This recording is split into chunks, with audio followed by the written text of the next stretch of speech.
It's taking a bath in dirt. Not like, oops, I fell in mud. Intentionally. It finds a dry spot, lowers its body, and then starts flicking dust over itself with this frantic wing shudder, as if water personally betrayed it years ago. And the funny thing is, you watch this and you think, okay, tiny bird, tiny brain, silly behavior. But that dust bath is doing real work. Because if you're a passer domesticus, your whole life is basically being a moving feathered surface area problem. Feathers are a miracle until they get greasy, clumped, and full of mites. Then they're just expensive fabric you can't take off. So it rolls in dust. The dust soaks up oil, scrapes off parasites, and suddenly the feathers can fluff again. You can almost see the moment it re-inflates, like it got its jacket dry cleaned. And speaking of jackets, look close at the feathers around the neck and back.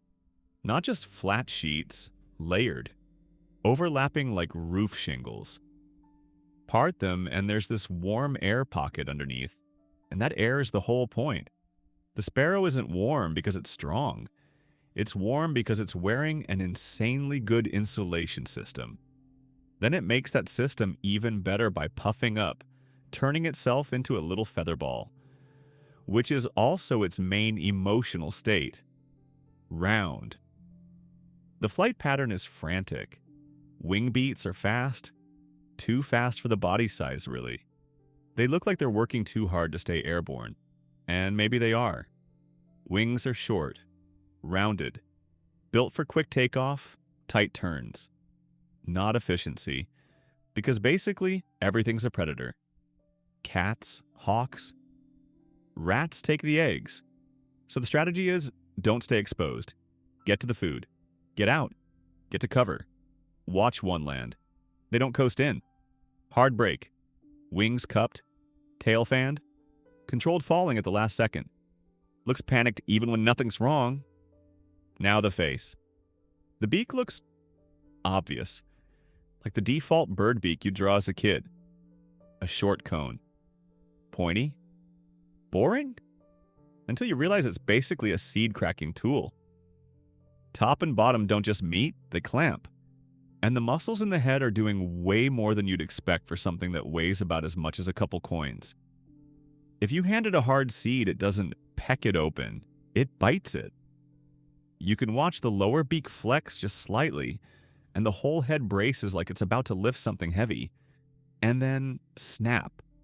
Shell gone. Inside out. That's why the diet looks chaotic. Seeds, sure. But then it's stealing crumbs, chewing on bread, taking a suspicious interest in fries.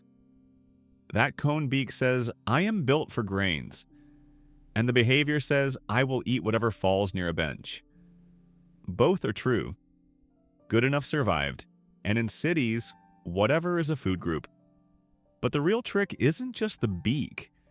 It's what happens after, because a sparrow doesn't have teeth. So it does this other thing that feels like cheating.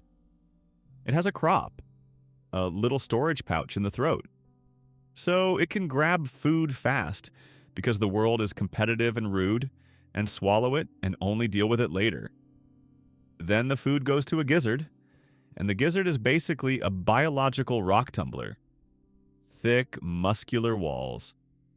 Grinding. If it needs to, it swallows tiny bits of grit and uses them like internal sandpaper. It's not elegant. It's very, I found a solution in a shed. But it works. Now. Watch how it moves on the ground.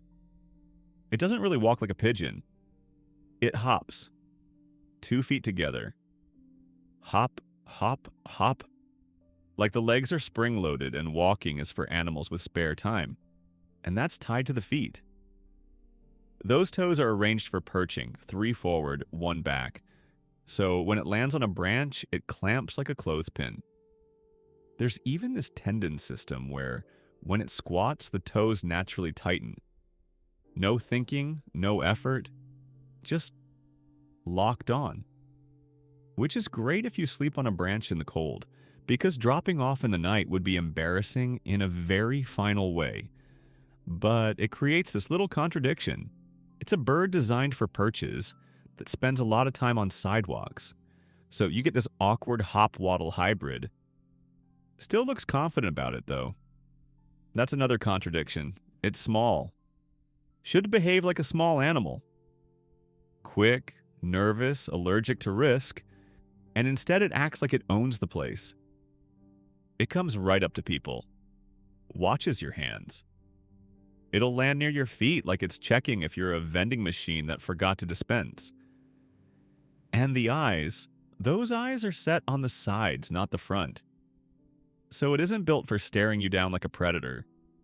It's built for watching everything at once.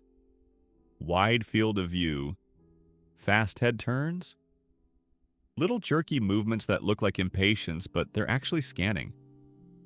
It's doing threat detection while pretending it's just casually hanging out. There's a moment where it tilts its head and you can tell it's seeing you with one eye, because each eye is basically its own camera. The famous part. The male. He's the one with the little black bib on the throat and chest. It's so dramatic for such a basic bird. Like someone insisted on adding formal wear. And that bib isn't paint. It's feathers with a lot of dark pigment. Melanin makes them tougher too. So the tuxedo is also reinforced fabric. Takes more wear before it frays. And then you notice the bib isn't the same size on every male. Some have a tiny smudge. Some look like they dipped their whole chest in ink. And the bird cares about that.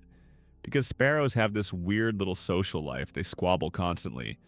Over crumbs, over perches, over nothing. And that bib is part of the argument. A bigger bib often means, I've been winning arguments, or at least surviving them. It's a signal that says, I can handle stress and still look put together.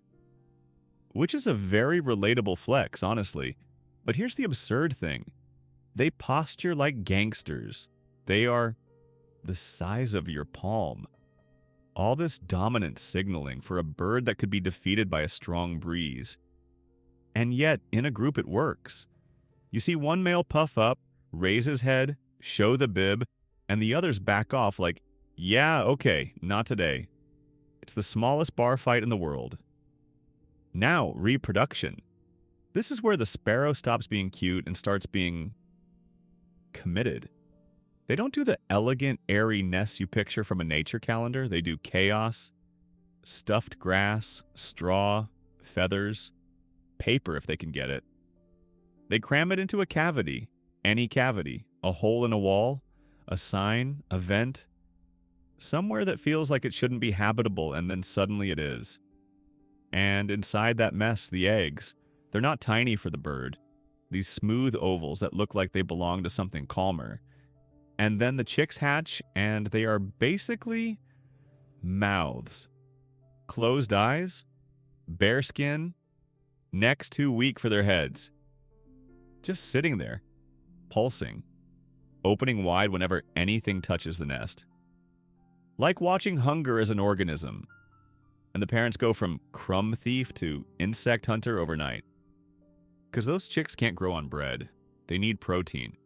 So the same beak that cracks seeds starts grabbing soft-bodied insects, caterpillars, anything it can stuff into that ridiculous gape.